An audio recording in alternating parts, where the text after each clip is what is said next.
What's up, Basketball Nation? Welcome back. We went through a very long hiatus. I'll be the first one to say is not what we wanted. But once again, like we said before, when we have went in our hiatus, we're gonna come back stronger.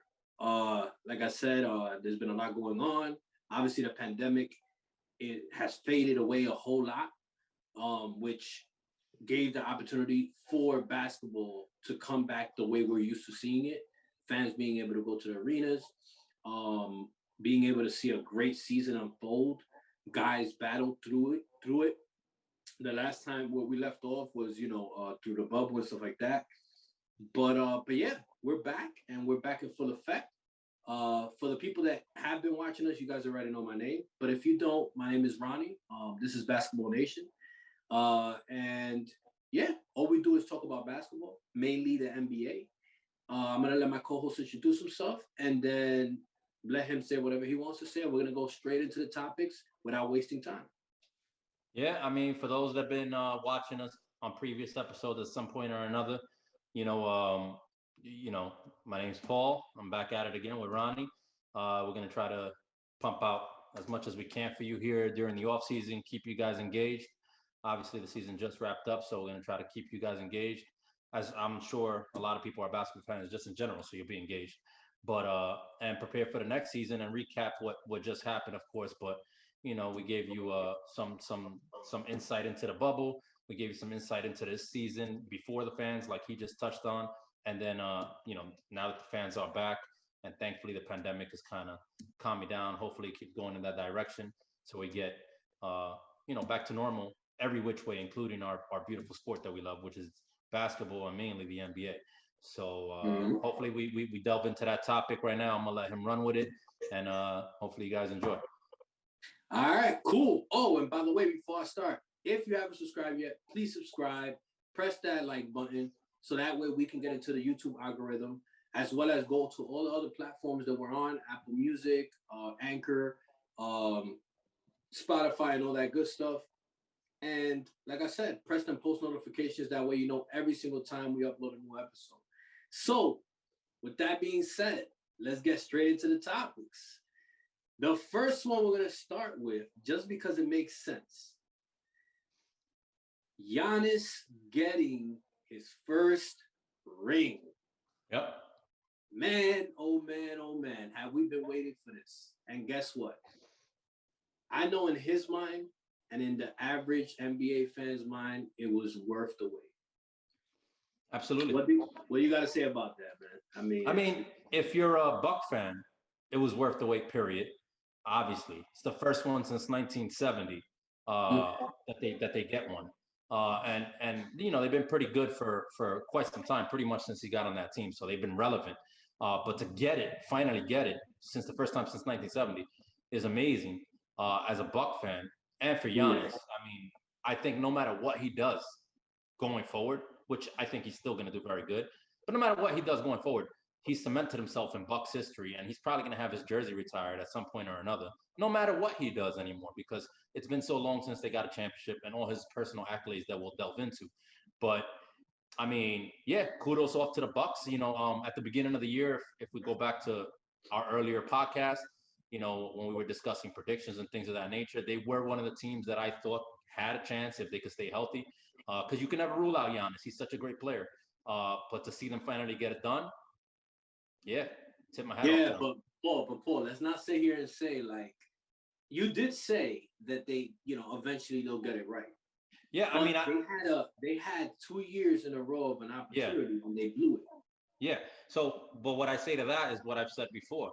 And I please, we can go back on previous podcasts if we have to, but I do think when I predicted for the East, I said the Bucks would come out of the East. That was even early on in the year. The real reason why I said that is not come out of the East. Come out of the East. Now, so you weren't too sure that they were going to win. Which well, because you got to remember, you can't rule out all the great teams that we have out west. And the real reason why Giannis hasn't came out the East was because he had to deal with LeBron. I know what you're going to say. Yeah. Just like a lot of people had to in the East for how many years. So, you're looking at his career. I mean, it's really impressive. He has 8 years in the league. 8 years. He's won a championship in his 8th year. I mean, that's very successful to get it done in your 8th year. And he's been in the playoffs, what, 5, 6 years out of those 8 No. years? You know what? When you put it like that, and I'm glad you put it in that perspective. We forget. You see, this is the thing, and I'll be the first one to say it and admit it as well. We tend to forget because you rarely get guys like this coming into the league and establishing themselves so early in their career on their own team. Correct. That we forget that this guy's still super young. He only has 8 years in the league. So when we put it in that and we magnify it in that way, man, that's impressive. In the 8th year. 26 years old at that. He came in when he was 18. So, and he's been already, what, a 2-time MVP in this league, so many different accolades, multi-time All-Star. So he's had a good track record. It's just, unfortunately, just like Jordan, and I'm not comparing James to Jordan, LeBron James to Jordan, but just like Jordan ruined a lot of people's championship hopes. Well, Giannis ran into LeBron James when he was in the East. And now that LeBron left, the East is wide open, and Giannis took advantage of that. Correct. So, with that being said, Paul, talking about LeBron James, you continue because I noticed I get the analogy. You're pretty much putting LeBron James as the villain, like Michael Jordan was in his time. He stopped a lot of people. Correct. Yeah. So this is the thing that I would say to that though. I agree with you 100%. That plays a big part, but check this out. He wasn't a villain this year, was he? Oh well, the Phoenix beat the Lakers in the first round. Goodbye. Right, and that was beautiful. So that's the reality is, Phoenix. A lot of people had Phoenix winning the whole thing. Especially after that first round, not at the beginning of the year. I don't think a lot of people did. Well, I mean, after they knocked out the Lakers, a lot of people were starting to realize what Phoenix really is, even though they've been pretty damn good all year, even dating back to the bubble when they finished the bubble. But I mean, nobody obviously when they predict the season. Check this out. Their record was. By the way, Paul, before you continue, their record was 51 wins and 21 losses. I know they were number 2 in the West. That's impressive. I mean, there was only one team better than them in the West, and they went out. That was the Utah Jazz, and they went out early. So you gotta respect what Phoenix did, and remember this: Phoenix is a team also that hasn't seen the playoffs in 10 years. So for them to go from no playoffs in 10 years to go into the NBA Finals and almost having a chance to win it is super impressive. So it's no slight to them.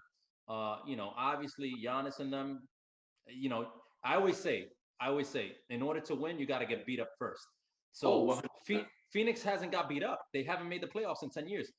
This is a good way to get beat up. Your first time in the playoffs, you go to the finals and you lose. So they're going to be okay. 100%. They're going to be okay. But Giannis been working. He's been getting beat up little by little, and he got it. So, I'd tip my hat off to him. And not only him, to the whole organization, to the coach, to the rest of the guys. I will be one of the first ones to say this as well. And we had this conversation outside of, our episodes that I said, look, listen, I feel bad for Giannis, right? They have attempted a few times, no cigar. Mm-hmm. But check this out, though. I said, if they don't win this year, they got to split up that team. No matter how good the players that they have in that team is. Sometimes having good players is not enough. Yeah. You get me? It just may not be working. So, but they definitely proved me wrong. Now, let's not act like the Phoenix Suns did not give them a run for their money, because they did. Of course not. But you expect that. I mean, the Phoenix Suns got to the finals for a reason.